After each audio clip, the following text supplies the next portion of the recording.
사랑하는 성도님들 먼저 인사드리겠습니다. 반갑습니다. 반갑습니다. 네. 함께 기도하고 오늘의 예배를 하나님께 올려드리겠습니다. 한 마음으로 눈을 감고 기도하겠습니다. 은혜와 자비가 풍성하신 거룩하신 하나님 아버지, 지나온 한 주간에도 저희 사랑하는 형제 자매들을 눈동자같이 지켜주시고 보호하여 주심으로 오늘 이 시간에도 건강한 모습으로 이 주님의 전에 나와서 하나님을 예배케 하시니 그 은혜 앞에 감사와 영광을 올려드립니다. 참으로 바라옵기는 오늘 저희 모두가 한 마음으로 올려드리는 이 예배가 하나님을 향한 기쁨과 감사와 감격으로서 진정 저희들의 마음을 올려드리는 그런 살아있는 예배가 되게 하여 주시고, 이 험난한 세상에서 지쳐있던 저희들의 심령이 주님의 말씀으로 회복되는 귀하고 복된 예배의 시간이 될 수 있도록 인도하여 주시기를 간절히 소망합니다. 세상은 언제나 저희들을 향해서 너희들의 믿음이 어디에 있느냐 늘 저희들을 시험하고 때로는 육신에 치우쳐 살도록 많은 유혹을 하고 또 저희들의 삶을 그쪽으로 이끌어가지만, 이 진리의 말씀으로 그 온갖 죄의 유혹들을 물리치고 오직 의인은 믿음으로 말미암아 산다고 했던 이 성경의 말씀이 저희의 삶이 되어 예수 그리스도의 승리가, 우리 모든 성도들의 승리가 될 수 있도록 주님 이 한 시간도 말씀으로 양육하여 주시기를 간절히 소망합니다. 오늘의 이 예배의 자리에 동참하지 못한 주님의 자녀들, 어느 곳에 있든지 간에 주님 기억하여 주시고 그 있는 자리에서 동일한 믿음을 가지고 주님의 은혜를 바라보고 말씀으로 살아갈 수 있도록 도와주시기를 또한 간절히 바라고 원합니다. 이 한 시간에도 강단에 선 이 부족한 자의 입술을 주님께 의탁합니다. 주님, 인간의 모습들이 나타나는 것이 아니고 오로지 주님의 말씀만이 드러나는 복된 예배가 될 수 있도록 온전히 이 시간을 주장해 주시기를 소망하고, 은혜와 사랑이 변함이 없으신 고마우신 예수님의 이름으로 감사하며 기도드립니다. 아멘. 아멘. 함께 찾으실 하나님 말씀은 갈라디아서 3장입니다.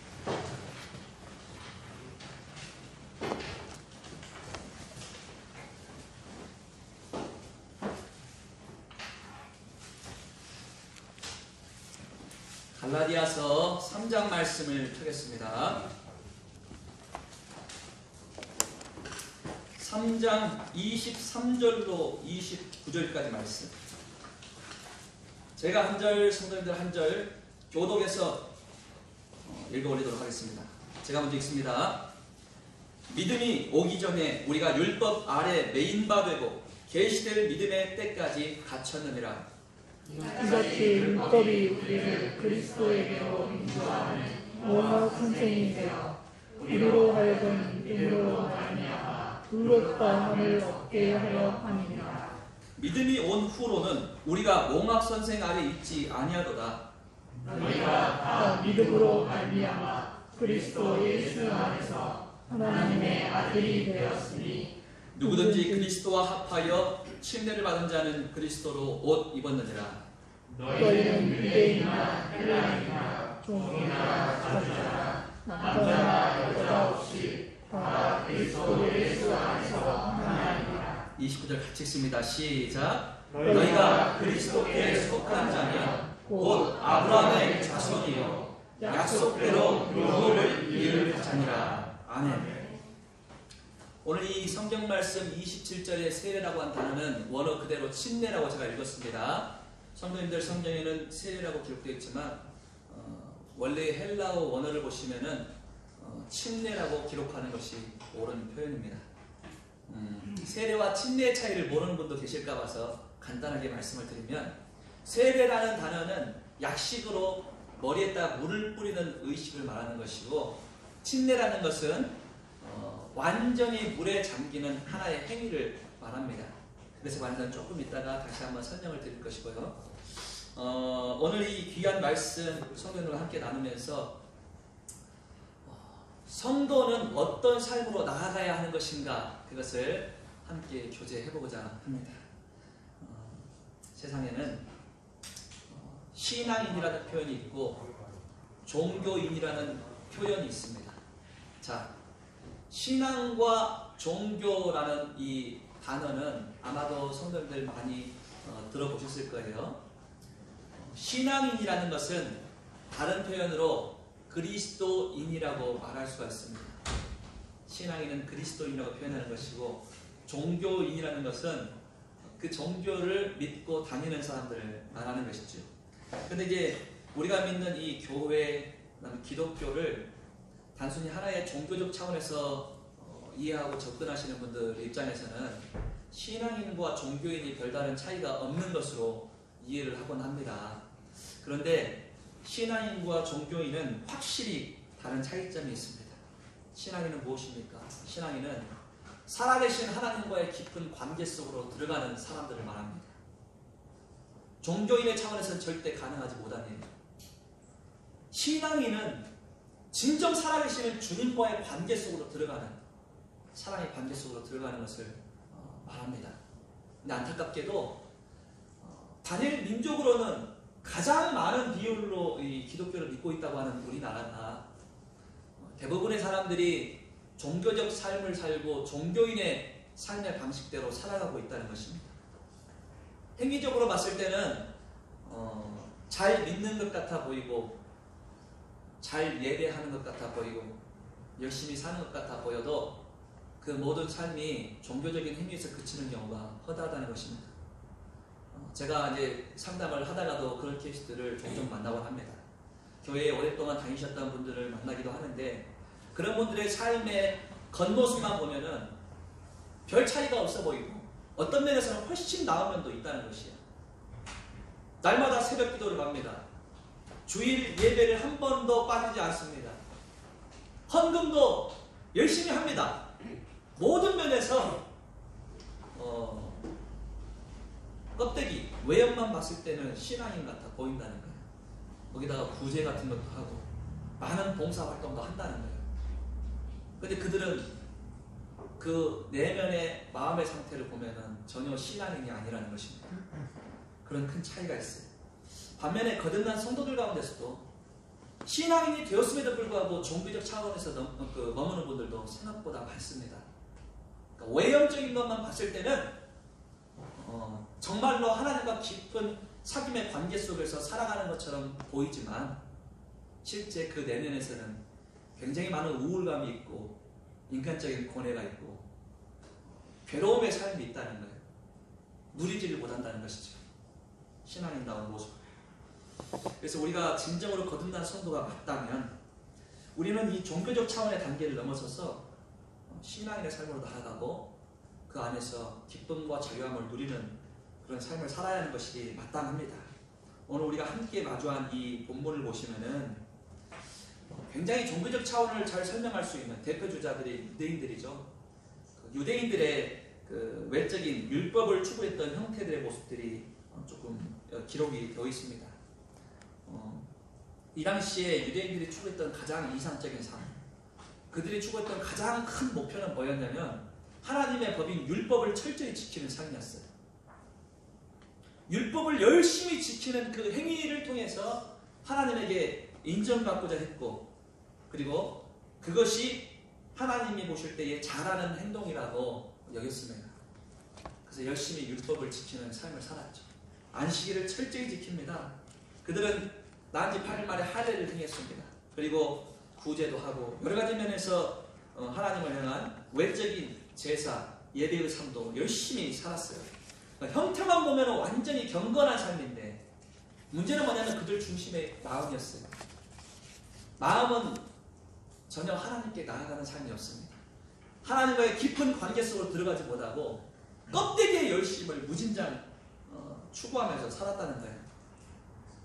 그래서 하나님에 대해서는 잘 알고 있지만 하나님과의 관계를 봤을 때는 굉장히 먼 관계. 그런 사람들이 바로 이 유대인들의 삶이었습니다. 그 대표적인 경우를 우리가 성경 말씀에서도 확인할 수가 있어요. 이제 우리가 이 누가복음 말씀을 보시면 누가복음 18장에 한 바리새인의 이야기가 등장하고 있습니다. 이 바리새인은 공교롭게도 세리라고 하는 그 당시에 많은 사람들로부터 미움을 받았던 외적인 모습을 보면은 전혀 하나님 앞에 잘하고 있는 삶이 없는 것처럼 보여지는 세리와 외적인 모습만 봤을 때는 하나님 앞에 칭찬받을 것 같은 바리새인의 모습이 비교가 되어 있습니다. 이 바리새인은 하나님을 예배하는 공간인 성전에 올라가서 그 하나님 앞에서 이렇게 기도했어요. 하나님이여, 나는 다른 사람들 곧 토색, 불의, 간음을 하는 자들과 같지 아니하고 이 세리와도 같지 아니함을 감사하나이다. 나는 일에 2번씩 금식을 하고 또 소득의 11조를 드리나이다. 이렇게 표현을 하고 있습니다. 그것도요, 기도를 하는데 따로 구별된 공간에서 따로 기도를 했어요. 따로. 그런데 그의 행위를 보면 어떠냐? 절대 다른 사람들 같지 않다. 나는 일주일에 2번을 철저하게 금식을 하고 내 벌어들인 소득의 10분의 1을 떼어서 하나님 앞에 드린다. 외적으로는 굉장히 뭔가 잘하고 있는 것 같죠. 그러나 그의 삶의 모습들을 보면은 그것은 하나님이 기뻐할 만한 모습이 아니었다는 거예요. 그의 모습은요, 외적인 행위를 통해서 인정받고 싶어하고 자랑하고 싶어하고 내가 이렇게 한다는 것을 드러내고 싶어하는 껍데기뿐인 예배의 삶이었던 것입니다. 그 속 마음은 전혀 하나님의 기대하시는 간절함이 하나도 없었다는 거예요. 그래서 우리가 이 신약과 구약 중간 시대에 나온 문헌들을 확인해 보면은 제가 일전에도 한번 말씀드린 적이 있어요. 피 흘리는 바리새인이라는 이 이야기가 나옵니다. 한 바리새인이 있습니다. 이 바리새인은 하나님의 말씀을 철저하게 연구하는 집단이죠. 이 바리새인이 우리 하나님의 법인 율법의 제7계명 간음하지 말지니라 했던 이 계명을 철저하게 지키기 위해서 고민을 합니다. 그리고 고민 끝에 하나의 결론을 내리죠. 좋다. 내가 간음을 하지 않기 위해서 나는 거리를 돌아다닐 때 눈을 감아버릴 것이야. 눈을 안 뜨고 있으면은 성적인 유혹이 발생하지 않을 것이라 생각하고 간음하지 않는다고 생각해서 눈을 감고 길거리를 돌아다니기 시작합니다. 근데 이 사람이 눈을 감고 거리를 돌아다니면 어떻게 되겠어요? 아무데나 가가지고 박을 거 아닙니까? 그래서 벽에 가가지고 기둥에 가가지고 머리를 박는 이런 모습들이 드러나요. 피를 철저히 흘립니다. 그래서 이마에서 막 피가 흘러내립니다. 팔도 다치고 다리도 다칩니다. 피 흘리는 바리새인. 그와 같은 행동을 하면서 내 나름대로 영광의 상처라 생각하고 뿌듯해합니다. 내가 이 하나님의 법을 철저히 지키기 위해서 이처럼 피를 흘리다니 이 핏자국은 경건의 자국이야. 그와 같은 마음으로 살아가는 바리새인이었습니다. 이와 같은 모습을 우리는 흔히들 종교적 외식주의라고 표현합니다. 종교인의 삶 그 이상도 이하도 아닙니다. 그냥 어떤 행위적인 것으로 인정받고 싶어하고 드러나고 싶어하고 그것으로 인해서 자기 만족에 빠지는 삶. 그와 같은 삶을 살았던 집단들이 그렇게 하나님 말씀을 철저히 연구한다고 했던 바리새인들이었어요. 외형상으로는 경건해 보이는데 그 마음 중심에는 전혀 하나님이 기대하시는 삶의 열매들이 없었다는 것이죠. 우리 신앙인의 삶도 마찬가지예요. 우리가요, 어느 이 순간에도 예배자로 나와 있지만 어떤 면에서 이와 같은 삶들이 누군가에게 드러내기 위한 아니면 내 자기 만족을 위한 그리고 그냥 내가 일상적으로 해왔던 삶이기 때문에 반복하는 그와 같은 모습이라면 이 바리새인과 다를 바가 전혀 없다는 것입니다. 그러니까 하나님을 예배하는 진정 마음이 나아가는 그 예배가 아니라 껍데기만 하나님 앞에 보여주려고 하고 사람들 앞에 보여주려고 하고 내 자기 만족을 추구하는 그와 같은 모습은 예배가 아니라는 것이죠. 이것을 깨뜨리고 우리는 진정한 차원의 삶, 하나님께서 기대하시는 차원의 삶으로 나아가야 합니다. 그래서 우리가 이 종교적이고 형식적인 삶을 벗어나서 하나님께서 참으로 기대하시는 삶으로 나아가기 위해서는요, 일정 과정을 겪어야 돼요. 누구나가 다 종교적인 차원을 지나갑니다. 처음 교회 나오시는 분들은 말씀을 알아가야 하기 때문에 종교적인 차원을 지나지 않고는 갈 수가 없어요. 그래서 우리가 신앙인의 길에 접어들었다 할지라도 이 종교적인 단계에 머물러 있는 분들이 되게 많거든요. 이 차원을 벗어나야 한다는 거예요. 그 첫 번째로 우리가 확인해야 할 건 뭐냐면은 하나님이 기대하시는 믿음의 삶으로 나아가기 위해서는요, 종교적인 단계를 뛰어넘어야 한다는 것입니다. 이 차원을 뛰어넘지 않고는 하나님께서 나에게 기대하시는 참된 차원의 그 믿음의 삶으로 넘어갈 수가 없다는 거예요. 우리가 본문 말씀 23절을 좀 볼까요? 23절. 23절을 다시 한번 한 목소리 좀 읽어보겠습니다. 시작. 믿음이 오기 전에 우리가 율법 아래 매인바 되고 계시된 믿음의 때까지 갇혔느니라. 여기 23절을 시작하면서 믿음이 오기 전에 그러죠. 이게 원어 그대로 해석을 하면요, 원어 그대로는 예수 그리스도께서 오기 전에라는 뜻이에요. 사실은. 그러니까 예수님이라는 분이 오기 전까지는 우리가 갇혀 있었다 그래요. 율법 아래 매인받았다. 그래서 계시된 믿음의 때까지 갇혔느니라 이렇게 표현하잖아요. 그 뒤에. 그러니까 예수님 오기 전에는 우리가 지금 율법이라는 테두리, 어떤 행위 중심의 테두리 안에 갇혀 있을 수밖에 없었다.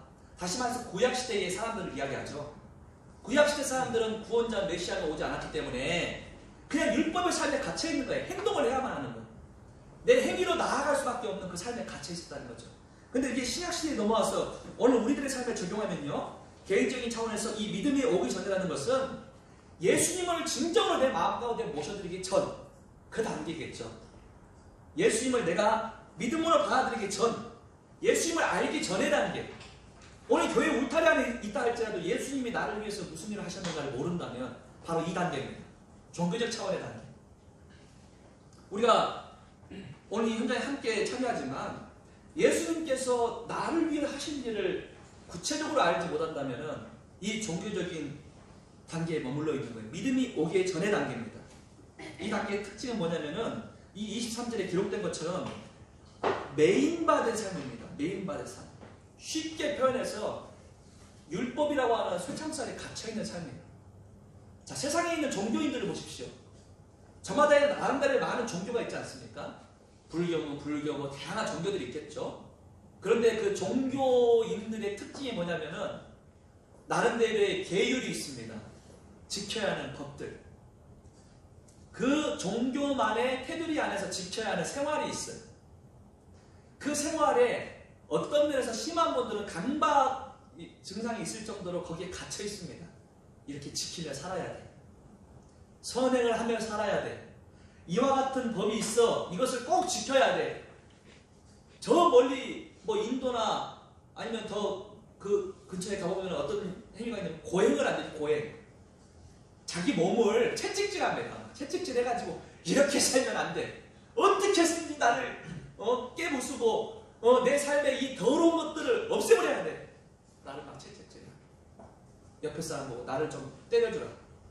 자기 몸에서 막 피를 냅니다. 이와 같은 행위가 자기를 정결케 한다고 착각하는 거예요. 교회 안에 있다 할지라도 바로 이 행위, 뭔가 나의 삶을 통해서 뭔가를 이룩하려고 하고 변화되려고 하고 믿음이 강해지려고 하고, 이게 바로 이 율법에 매인받은 삶이라는 것이에요.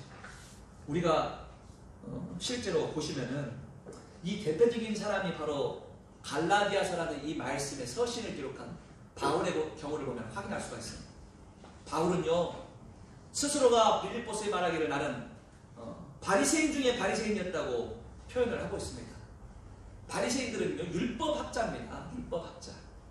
철저히 하나님의 법을 연구하는 사람이에요. 근데 이 바울의 삶이 어땠습니까? 스스로가 말하기를 율법의 의로는 흠이 없을 정도로 율법을 철저하게 지키려고 노력했다. 그렇게 표현하고 있습니다.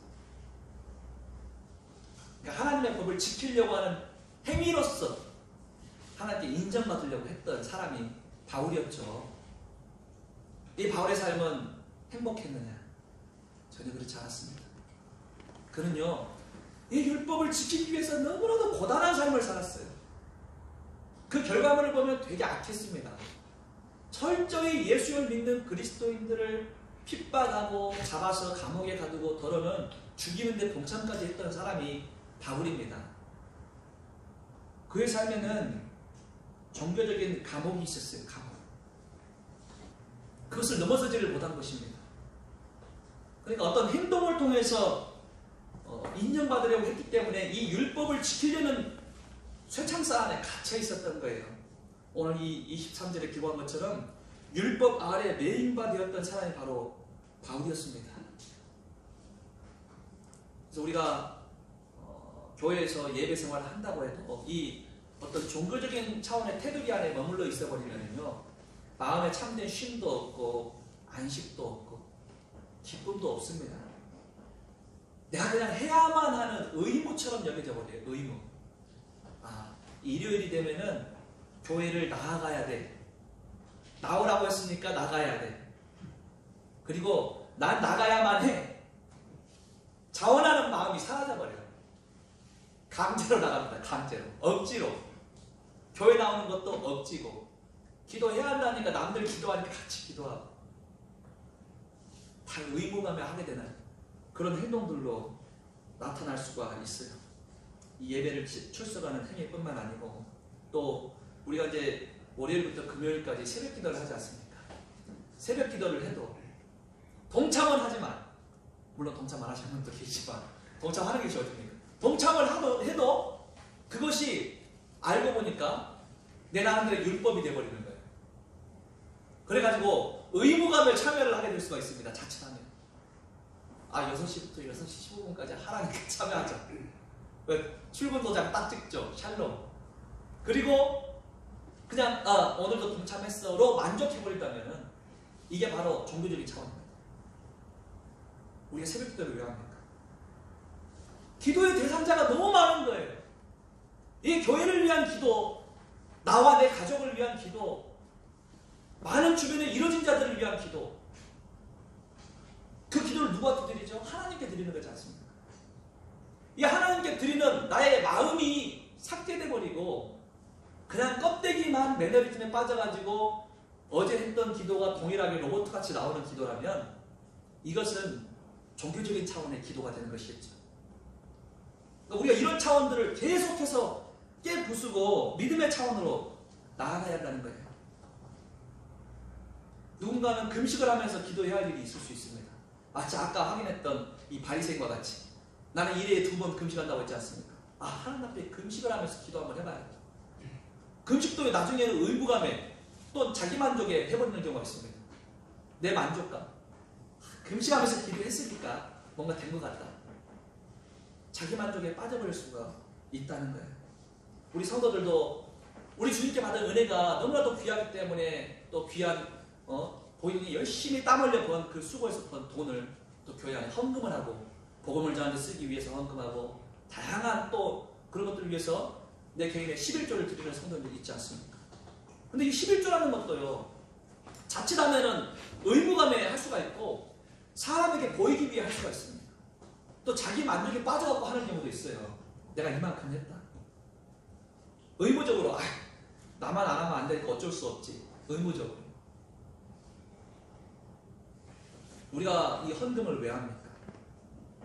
헌금이라는 건요, 돈을 드리는 게 아니에요. 마음을 드리는 겁니다. 마음. 그래서 이 헌금이라는 거는 돈의 액수가 중요한 게 아니죠. 과부는 얼마를 드렸습니까? 두렛돈을 드렸어요. 두렛돈. 두렛돈은요, 돈도 아니에요. 하찮은 돈입니다. 굉장히 하찮은 돈. 그러나 그 과부의 믿음을 우리 주님께서는 굉장히 귀하게 모시는 거예요. 교회에다가 헌금을 한다는 것도 내 마음이 가는 만큼 귀하게 더 많이 할 수 있겠죠. 그런 성도님들이 계십니다. 얼마나 감사합니까? 그 마음의 그릇이 크니까.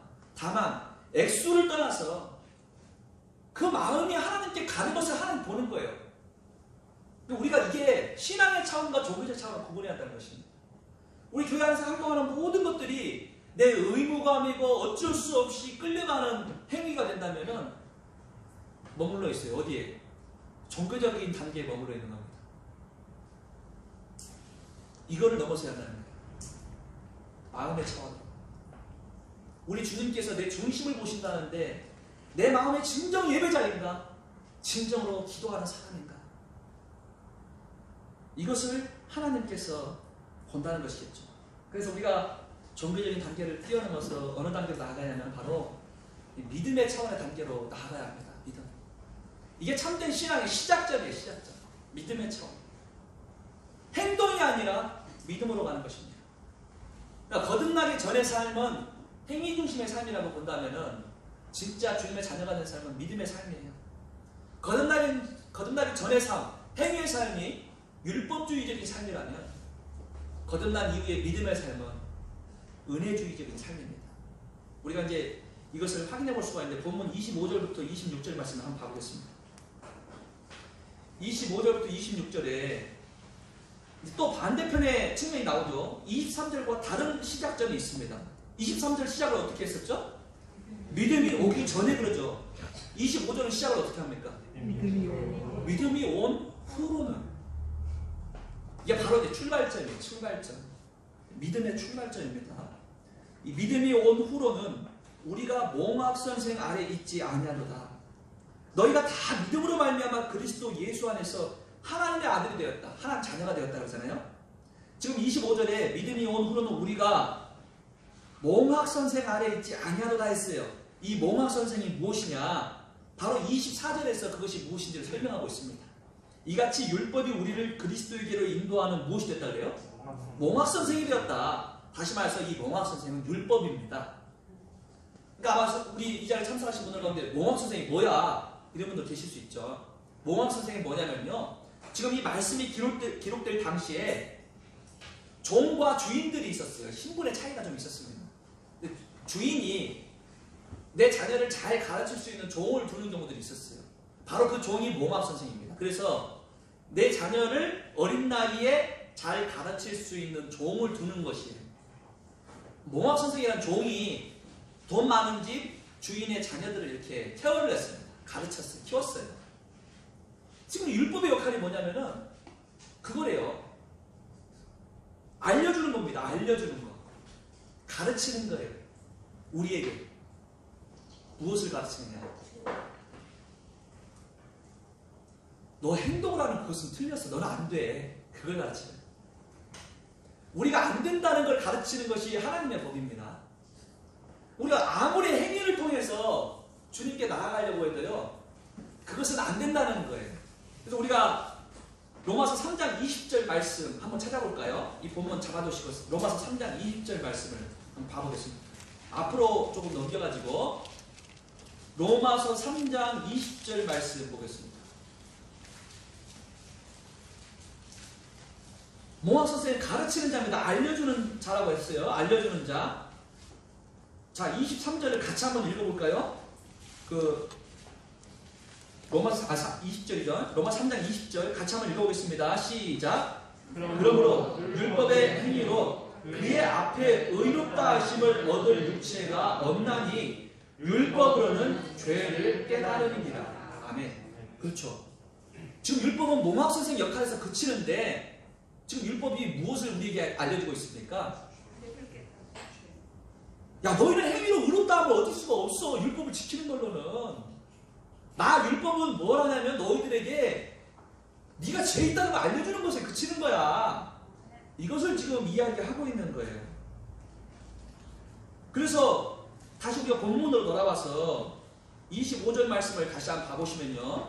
갈라디아 3장 25절 말씀 보시면 믿음이 온 후로는 우리가 이 몽학선생, 우리가 안 된다는 것을 알려주는 이 율법 아래 더 이상 있지 않다는 거예요. 다시 말해서 행동으로 사는 이제 껍데기만 종교인의 삶을 사는 것에 아래 있지 않다는 거예요. 막 열심히 그 율법을 지켜야겠다 하는 그 감옥에 갇혀있지 않게 한다는 것입니다. 26절 보시니까 너희가 다 믿음으로 말미암아 그리스도 예수 안에서 하나님의 아들이 되었다. 자녀가 됐다 그러죠. 이게 바로 하나님께서 기대하시는 삶입니다. 하나님이 기대하시는 삶은요, 믿음을 가지고 율법에 내가 안 되는 영역 안에서 계속 투쟁하고 하려고 하고 그 율법의 몽학선생의 지배 아래 있는 것이 아니고 어서 믿어서 하나님의 자녀가 되는 것을 기대하고 있어요. 하나님께서는. 그래서 믿음으로 말미암아 하나님의 자녀가 되고 그 하나님과 깊은 사귐의 관계 속으로 들어오는 것이 하나님의 뜻이라는 것입니다. 믿는 순간 우리는 하나님의 자녀가 되는 거예요. 그래서 우리가 로마서 1장 12절 말씀을 보시면 영접하는 자, 곧 그 이름을 믿는 자들에게는 하나님의 자녀가 되는 권세를 주셨다 하고 기록하고 있습니다. 마음으로 받아들이면 되는 새로운 세계가 열립니다. 행동이 아니고 영접하기만 되는 세계가 있습니다. 마음으로 믿어버리기만 하면 되는 세계가 있어요. 믿기만 하면 무엇이 되냐면 바로 하나님의 자녀가 되는 권세를 주신다는 거예요. 자, 우리가 그리스도인이 되고 신앙인이 돼. 그래서 우리가 이 하나님의 자녀가 되는 위치로 딱 바뀌어버리잖아요. 그럼 우리는 어마어마한 축복과 은혜를 한 번에 받아들이는데 그것 중에 제일이 무엇이냐? 주님의 나라에 들어갈 수 있게 되어버리는 것입니다. 하나님의 나라에. 우리가 이 한 세계가 끝나고 들어가야 할 세계 자체가 바뀌어버려요. 세계가. 영원한 영광이 기다리고 있는 그 하나님의 나라에 들어가게 되는 그 축복을 우리가 받게 된다는 거예요. 이 믿음의 단계에 접어들지 못한 사람들은 아무리 종교적인 행위를 열심히 한다 할지라도 주님의 나라에 들어갈 수가 없습니다. 그냥 껍데기만 노력하는 거예요. 이 엄청난 차이가 있다는 것입니다. 그래서 우리가 대표적으로 제가 설교 중에도 자주 나눴던 내용이 있죠. 사도행전 3장 말씀을 보시면은 사도행전 3장에 한 예화가 등장하죠. 베드로라는 사람이 하나님을 예배하기 위해서 성전을 올라가는 길에 한 사람을 만납니다. 그 사람 바로 태어날 때부터 한 번도 걷지 못했던 안진뱅이에요. 안진뱅이. 이 안진뱅이는요, 그가 하루 종일 반복했던 삶이 무엇이냐? 아침 일찍 출근해요. 자기 스스로는 걸을 수가 없으니까 누군가가 들어가지고 출근시켜줍니다. 어디로 가냐? 성전, 하나님을 예배하는 성전 바로 앞에 있는 입구, 미문이라고 하는 문이 있는데 그 문 앞에 탁 주저앉아요. 그래서 한 푼 줍시오, 한 푼 줍시오. 구걸을 합니다. 태어날 때부터 걷지를 못했던 이 안전뱅이는 평생에 해왔던 삶이 무엇이었냐? 성전 바로 입구 앞에 앉아가지고 구걸하는 삶을 살았어요. 거지 안전뱅이였습니다. 많은 사람들에게 이 안전뱅이의 큰 불행은 무엇이냐 물어보면 걷지 못하는 게 가장 큰 불행이죠. 아니죠. 걷지 못하는 것이 안전뱅이 불행이 맞다면 세상에 있는 어느 장애인도 행복한 것이 없어요. 다 불행한 거예요. 그러나 장애를 가졌다 할지라도 행복한 사람은 있지 않습니까? 그건 불행이 아니에요. 진짜 안전뱅이의 불행은 무엇이냐? 많은 사람들이 이 안전뱅이의 불행을 또 가난한 것이 불행이라고 생각합니다. 걷지를 못해도 부자였으면 불행하지 않을 것인데 거기에 가난하기까지 하니까 불쌍하지 않냐? 천만에요. 돈의 많고 적음은 사람의 불행과 행복을 좌지우지하는 것이 아닙니다. 그것이 아니에요. 돈이 많아도 훨씬 불행한 사람 많지 않습니까? 그것이 문제가 아니라 이 안전뱅이의 가장 큰 불행은 무엇이냐? 한 번도 하나님을 예배하는 성전 안으로 들어가 본 적이 없다는 거예요. 그냥 그 미문이라고 하는 입구 앞에 앉아가지고 한 푼 줍소만 외쳤던 것이 그게 불행입니다. 그랬더니 안전뱅이가 베드로라는 사람을 만나죠. 베드로가 그 안전뱅이를 쳐다보고 가까이 가서 그의 오른손을 잡으면서 이렇게 말해요. 은과 금은 내게 없거니와 내게 있는 것으로 내게 주노니 나사렛 예수 그리스도의 이름으로 일어나 걸으라. 그 안전뱅이가 그 자리에서 일어나 버립니다. 진짜로. 놀라운 기적이 일어나요. 그 현장에서. 근데 그 뒤로 안전뱅이의 변화된 모습이 너무나도 충격적이고 역동적입니다. 안전뱅이가요, 그 자리에서 일어나더니 이 베드로와 요한을 어깨동무하고 끌어안고 어디를 가느냐? 성전 안으로 들어간다는 거예요. 룰루랄라 하면서 성전 안으로 들어가면서 그 다음 어떻게 기록하느냐? 하나님을 찬미했다고 기록하고 있습니다. 하나님을 찬미했다. 오늘 이게 바로 종교적인 삶과 신앙적인 삶의 분명한 경계를 이 예화가 우리에게 보여주고 있는 거예요. 종교적인 사람들은요, 하나님을 예배하는 삶으로 나아가지 못합니다. 그 마음이 딱 입구까지만 와요. 껍데기는 신앙인 같아 보입니다. 그러나 행위에서 그쳐버려요. 마음이 나아가지 못합니다. 이 안전뱅이는 진정한 삶으로 기쁨을 누리면서 하나님을 예배하는 자리로 나갔어요. 그 자리는 무슨 자리입니까? 내 삶의 모든 연약함을 하나님 앞에 고할 수 있는 공간이고 내 간절한 기도의 제목을 주님 앞에 토할 수 있는 공간.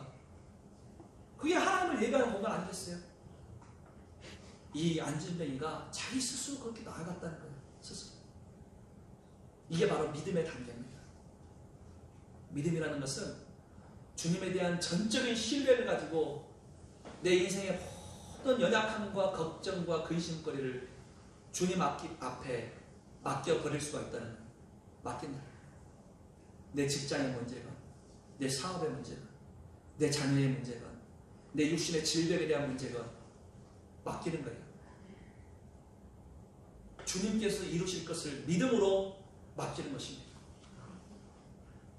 그게 종교적인 차원을 뛰어넘는 거예요. 마음이 주님께 완전한 의탁을 하고 나아가는 삶. 그 삶이 진정한 생명을 누리는 출발점입니다. 그런다고 해서 끝나는 것이냐? 아니에요. 이제 그 다음 단계를 넘어가야지. 그 다음 단계가 뭐냐면 자유함을 누리는 단계입니다. 자유함을 누리는 단계. 이게 굉장히 중요한 단계죠. 우리가 이 신앙의 길에 접어들었다는 것은요, 쉽게 표현하자면 신분의 변화입니다. 신분의 변화. 자, 마귀의 자녀였고 마귀를 따르는 그 신분에서 하나님의 자녀가 됐고 하나님과 깊은 사귐을 가질 수 있는 관계로의 신분이 변합니다. 지옥 갈 삶에서 천국을 갈 수 있는 신분의 변화입니다. 자, 이 신분의 변화가 있다고 해서 내 삶에서 그것이 누려지느냐는 또 다른 차원의 문제예요. 별개의 문제란 말입니다. 쉬운 예로 왕자가 된 거지가 있어요. 과거에는 거지의 삶을 사는데 어느 날 왕자가 됐습니다. 근데 옷을 뭘 입고 있느냐? 누더기 옷을 입고 있어요. 그럼 그게 왕자의 삶입니까? 왕자가 됐는데 여전히 한풍주스를 하고 있어요. 그거는 누리는 삶이 아니죠.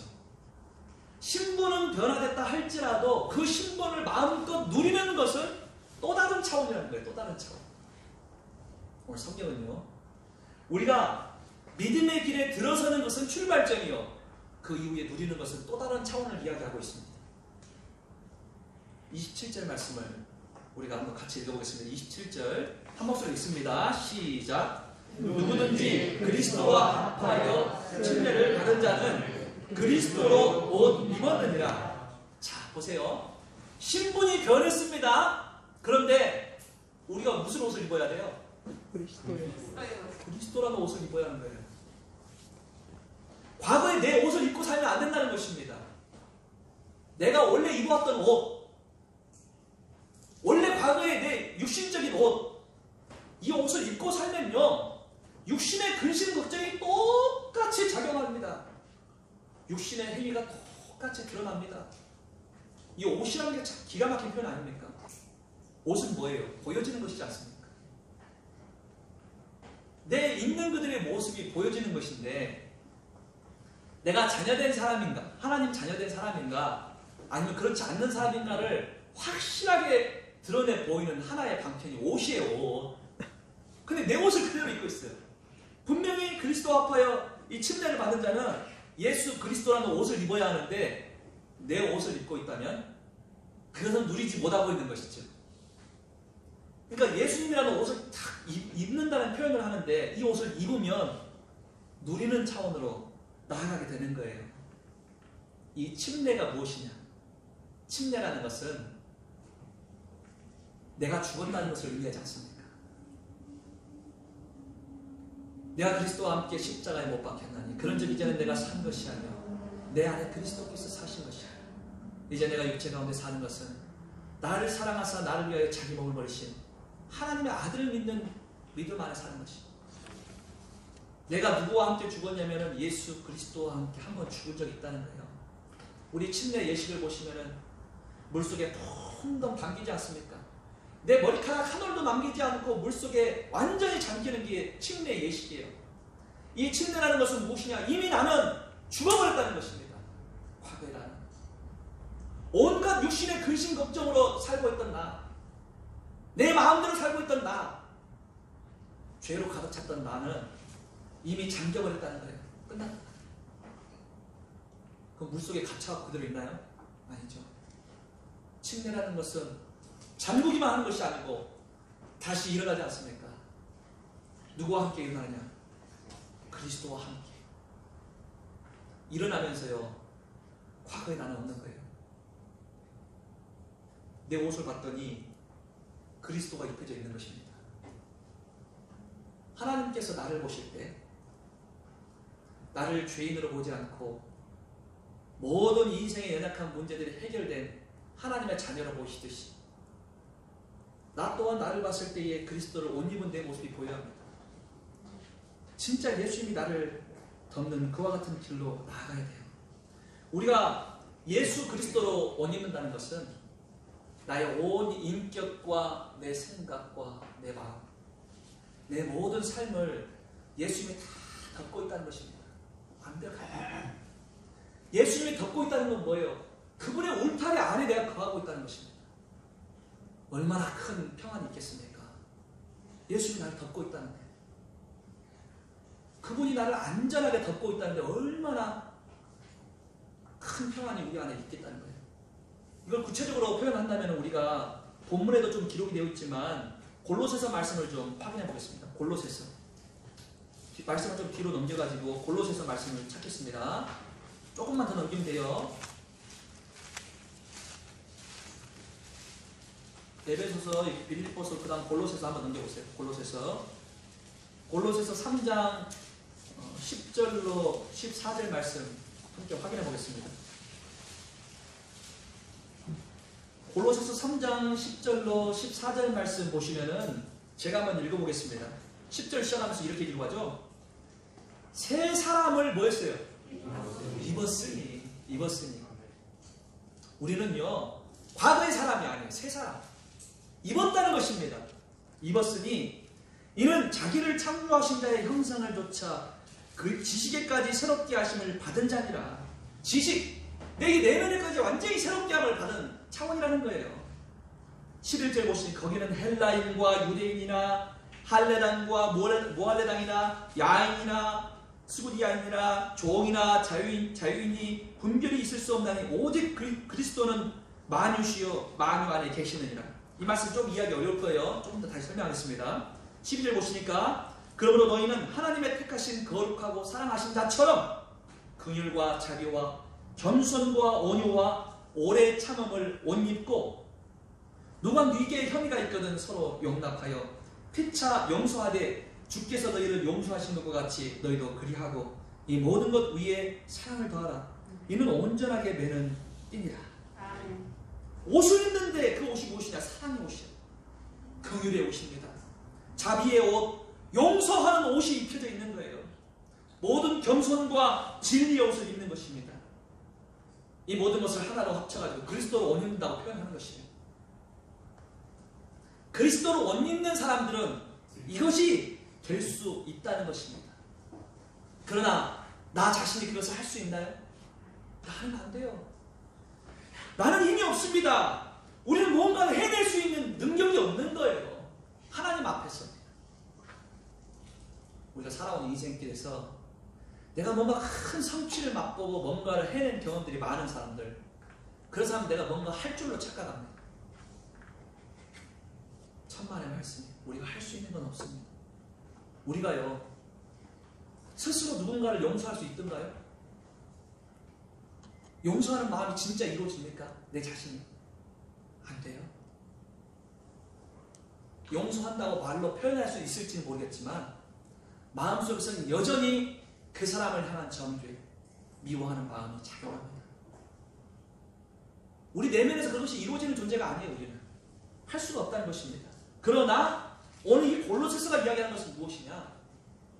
그 모든 것이 가능하신 그리스도라는 옷을 입으면 되더라는 것입니다.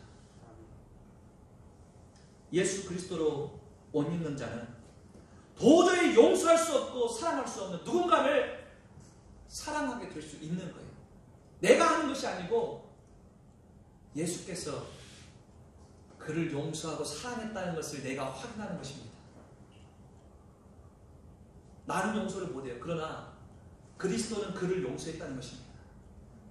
그를 사랑했다는 거예요. 그것을 내가 확인하면요, 무엇을 깨닫게 되느냐? 아, 나도 예수님이 용서하시고 사랑하셨지. 보세요. 세상에 나는 용서받을 수 없는 자입니다. 지옥과 인생이라는 거예요. 그런 나를 사랑하신 예수 그리스도가 나만 사랑한 게 아니고 저 사람도 사랑했다는 것입니다. 이것을 우리가 알게 되면은 그리스도가 그 모든 인내로서 그 사람을 사랑하고 용납하고 포용했다는 걸 알게 되는 순간, 주님, 저는 도저히 용서할 수 없고 사랑할 수 없는 자인데 주께서 저를 사랑하신 그 사랑으로 저도 저 사람을 바라보게 해주십시오 하는 기도가 나온 것입니다. 내가 할 수 없는 자지만 주님, 나를 용서하신 그 사랑의 은혜로 저 영혼을 바라보게 해주십시오. 안타까움과 긍휼이 작용하는 거예요, 내 마음 가운데. 이게 바로 예수님의 마음을 닮아가는 것이고 그 안에서 자유함을 누리는 것입니다. 제가 한 가지 용서의 케이스를 두고 말한 거예요. 자, 내 마음에서 평생을 정죄하고 용서하지 못한다. 그것은요, 평생 그 용서하지 못한 늪 안에서 내가 쇠창살을 가두고 사는 것입니다. 내가 누군가를 용서 못했어요. 끊임없이 그 사람에 대한 미움이 작용합니다. 평생 미워하면서 살아보십시오, 성도님들. 그게 행복합니까? 그건요, 내가 쇠창살 안에 갇혀있는 삶이에요. 그리스도께서 나를 용서하신 그 사랑으로 그를 덮기 위한 기도를 할 때 어떤 것이 되느냐면 자유함이 생겨버립니다. 자유함. 거기서 벗어나버려요. 용서하지 못했던 정죄의 마음에서 벗어나버린다는 것입니다. 얼마나 큰 자유입니까, 그게. 내 마음 가운데 계속해서 내 육신적인 생각들이 작용하고 그것을 끌어안고 전전긍긍하면요, 이 쇠사슬이 됩니다. 내 삶을 가둬버려요. 그래가지고 조금만 주님 앞에 가려고 하면 탁 잡아채요. 너는 이런 존재야. 내 육신의 모습으로 사는 내 모습을 그대로 보게 하죠. 우리가 진정 추구해야 할 삶은 무엇이냐면 바로 누리는 단계입니다. 신앙적으로 자유함을 누리는 단계. 그 단계는 쉽게 표현해서 성경은 그리스도로 옷 입는다고 표현하고 있는 거예요. 옷 입는다. 그분의 모든 인격을 덧입는 거예요. 덧입고 오늘의 나를 보고 상대방을 바라본다면은 내 마음 가운데 있던 모든 쓰라린 상처와 아픔과 괴로움이 그리스도로 덮어지고 상대방도 덮을 수 있는 길로 나아가게 되는 것입니다. 하나님 앞에 기도하는 거예요. 주님, 저는 도저히 용서할 수 없고 사랑할 수 없는 자이로만 예수님 나를 용서하신 그 사랑으로 저 사람을 덮어주십시오. 제 마음 가운데 주님의 그 용서의 마음, 사랑의 마음이 덮어지기를 원합니다. 그게 작용할 때 우리는요, 모든 불가능한 영역들을 초월해버리는 삶으로 나아가는 거예요. 그게 이제 우리가 다시 본문으로 돌아와서 28절에 하나의 예를 설명하고 있습니다. 갈라디아 3장 28절로 다시 돌아갈게요. 이제 우리가 끝으로 살펴볼 부분인데 갈라디아서 3장 28절을 같이 읽겠습니다. 28절 시작. 너희는 유대인이나 헬라인이나 종이나 자주자나 남자나 여자 없이 다 그리스도 예수 안에서 하나이다. 네. 지금 이 28절은요 엄청난 벽을 설명하고 있습니다. 장벽. 자, 비교를 하고 있는데 너희는 유대인이나 헬라인이라 그러죠. 이 당시 시대 사람들, 유대인들은요, 헬라인, 다시 말해서 오늘날로 말하면 이방인들을 표현하는 거예요. 유대인이 아닌 사람들. 헬라인은 거들떠보지도 않았습니다. 정말로 미워했던 거예요, 유대인들이. 아예 신분의 차이가 확실히 있어가지고 너희는 선택받은 민족도 아니야. 탁 벽을 그었어요, 유대인들이. 이 유대인과 헬라인의 장벽이 무너지는 것을 28절에 기록하고 있어요. 마지막에 뭐라고 해요? 하나인이라 하고 표현하잖아요. 하나인이라. 하나인이라. 그 다음 보니까 종이나 자주자나 그렇죠? 종이나 자주자나. 자, 아까 골로새서 찾았던 말씀을 그대로 연결한 겁니다. 아까 잘 이해 안 된다고 했던 그 말씀이 이거예요. 종이나 자주자나. 자주자는 자유인을 말하는 것입니다. 그 당시 신분의 벽이 있었어요. 도저히 뛰어넘지 못하는 사회적인 병입니다. 이것은 종이 있는가 하면은 자유로운 사람이 있었던 거예요. 그런데 예수 그리스도 안에 들어와 버린다면 더 이상 이 벽이 존재하지 않는다는 것입니다. 종이 어디 있어요? 주님 안에서. 모두가 다 하나라는 것입니다. 그 뒤에 보니까 남자와 여자 성별의 차이가 있었어요. 성별의 차이. 우리나라도 그것을 깨부수기 위해 무진장 노력하는 나라 아닙니까? 남녀 이 차별을 깨부순다고 많은 노력들을 하잖아요. 유리천장 얘기를 하면서. 이 시대는 얼마나 더했겠습니까? 남자와 여자의 구분이. 이 모든 것들, 그러니까 어떤 신분의 차이나 아니면 사회적인 장벽의 차이, 여러 가지 어떤 종교적인 차원에서의 구분이 있었던 차이들, 그 다음에 성별의 차이, 이것들이 다 무너져버리고 없이 그러다 보니까 다 그리스도 예수 안에서 하나이니라 모든 장벽이 무너진다는 거예요.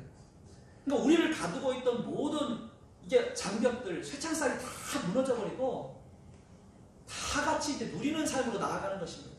자유함을 누리는 차원. 이게 이제 예수 그리스도라고 하는 옷을 입어버리면 이 장벽이 무너지고 하나님께서 모든 것을 하나로 만들어 주신다는 거예요. 사랑하는 형제 자매님들, 우리가 예수 그리스도를 믿고 이 믿음의 길 위에서 산다고 해도 수많은 장벽들이 있습니다. 우리의 신앙을 방해하는 많은 장벽들이 있어요. 그래서 그 장벽들이 우리로 하여금 하나님께서 주시는 그 자유함을 누리지 못하도록 만듭니다. 때로는 그것이 경제적인 부분이 될 수도 있어요. 사람과의 관계가 될 수도 있습니다. 아니면은 어떤 내 개인적인 육신의 질병이 될 수도 있고, 많은 내 신앙이 하나님 앞에서 자유함을 누리지 못하도록 뭔가를 막고 있는 장벽들이 다 있다는 거예요. 그 장벽 앞에서 액면가 그대로 예수님 딱 빼놓고 생각하면요, 우리는 한숨 나오는 인생이 될 수밖에 없습니다. 내 힘으로 할 수 없는 불가항력적인 일들이 얼마나 많이 일어납니까? 그 앞에서 한숨 나올 수밖에 없는 것이 우리의 본래의 처지인데, 우리가 왜 그 가운데서도 자유함을 누리고 기쁨을 누리고 살 수 있느냐? 바로 그 모든 장벽을 넘어설 수 있는 예수 그리스도가 나와 함께 하시기 때문입니다. 그리스도라는 옷을 입혀가지고 내가 주님과 함께 하는 거예요. 그래서 예수님께서 나의 머리 끝부터 발끝까지 완전히 나의 생각과 인격과 나의 모든 삶을 덮어가지고 내 삶을 책임지시고 평안의 길로 인도하고 가신다는 것입니다. 그래서 우리가 전적으로 신뢰하고 의탁하는 길을 간다면 그 안에서 누리는 자유가 있다는 거예요. 자유. 하나님 주신 특별한 자유. 우리 모두가 다 그와 같은 은혜를 덧입는 길로 매일같이 나아가야 합니다. 종교적인 차원의 삶에서 머물러 있는 분이 계시다면 넘어서야 돼요. 어떤 길로요? 믿음의 차원으로 넘어서야 합니다. 근데 믿음의 길에 들어섰다고 해서 끝이 아니에요. 그 안에서 덧입어야 합니다. 바로 예수 그리스도라는 분을 덧입고 그분이 주시는 완전한 자유를 나의 것으로 삼고 누리며 살아가야 돼요. 내가 할 수 없고 그리스도가 하신다는 것을 인정하고 주님께 맡기는 겁니다. 맡겨요, 맡겨. 예수님께서 어떻게 말씀하셨습니까? 우리에게 평안을 주신다고 말씀하시면서 내게 와서 배우라 그러잖아요. 나의 멍에는 쉽고 가볍다고 말하면서 나의 멍에를 메고 배우라 그럽니다. 그래서 뭐냐면은 오늘 주신 이 말씀 앞에 순종한다는 의미예요. 순종. 사랑하는 형제 자매님들, 오늘 성경이 주는 교훈은 그겁니다. 자유함을 누리고 정말로 그 안에서 참 평안을 누리는 신앙의 삶을 살고 싶다면 오늘 이 말씀과 같이 순종할 것입니다.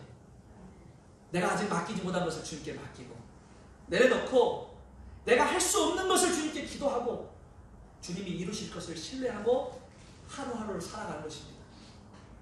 그와 같은 삶을 사는 사람들은 그 안에서 참된 평강이 있어요. 하나님이 이루신다는 확신을 가진 평강. 주께서 내 삶을 덮고 이끌고 가신다는 그 자유함. 그것이 나의 것이 되기 때문에 그 안에서 누리는 것이 가능하다는 거예요. 누리는 것이. 우리 모두가 돌아온 한쪽 그와 같은 삶을 한번 살아봅시다. 내 인생의 모든 신음하는 걱정거리들이 있습니까? 맡기세요. 그리고 주님 안에서 누려버리면 됩니다. 하나님 이루실 것이에요. 주님의 자녀를 책임지시고 그 삶을 인도하시는데 주님의 옷을 입고 자유함을 누리고 맡기는 삶을 살겠습니다. 그것을 결단하고 돌아오는 한 주도 우리 사랑하는 형제 자매들 힘찬 믿음의 경주를 해갈 수 있기를 간절히 소망합니다. 함께 기도하고 마치도록 하겠습니다. 자비와 은혜의 손길로 성도들의 삶을 이끄시는 고마우신 아버지 하나님 참으로 감사를 드립니다. 오늘도 하나님 저희들의 아버지가 되셔서 저희들의 필요와 또 저희들의 삶 가운데 고통과 아픔을 다 기억해 주시고 넉넉함으로 채워주시고 은혜의 삶으로 인도하신다는 것을 주님의 말씀 앞에서 다시 한번 깨닫게 됩니다. 이 시간 사랑하는 형제 자매들과 함께 아직도 이 믿음의 세계에 들어오지 못한 영혼들을 위해서 기도합니다. 이 교회가 기도하고 있는 많은 말씀을 들을 영혼들이 있습니다. 그들이 어서 믿음의 길로 들어서서 진정한 차원의 행복을 누리며 살 수 있기를 간절히 소망합니다.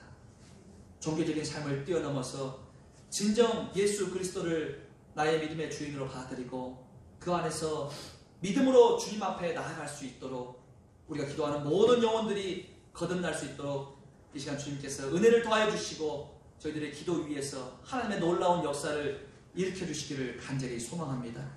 또한 이 믿음의 길 위에 들어섰다 할지라도 아직도 인생의 염려와 세상의 근심 걱정으로 인해서 마음 가운데 참된 자유함을 누리지 못하고 살아가는 성도들이 있다면 예수 그리스도라고 하는 완전한 옷을 덧입고 정말로 그분 안에 내가 있음을 늘 기억하게 하셔서 예수 그리스도를 의지하여 하루하루를 참된 승리와 자유함을 누리며 살 수 있는 그런 귀한 신앙의 삶으로 나아갈 수 있도록 하나님 정말 저희 성도들의 삶을 언제나 붙잡아 주시고 그 마음을 인도하여 주시기를 간절히 바라고 원합니다.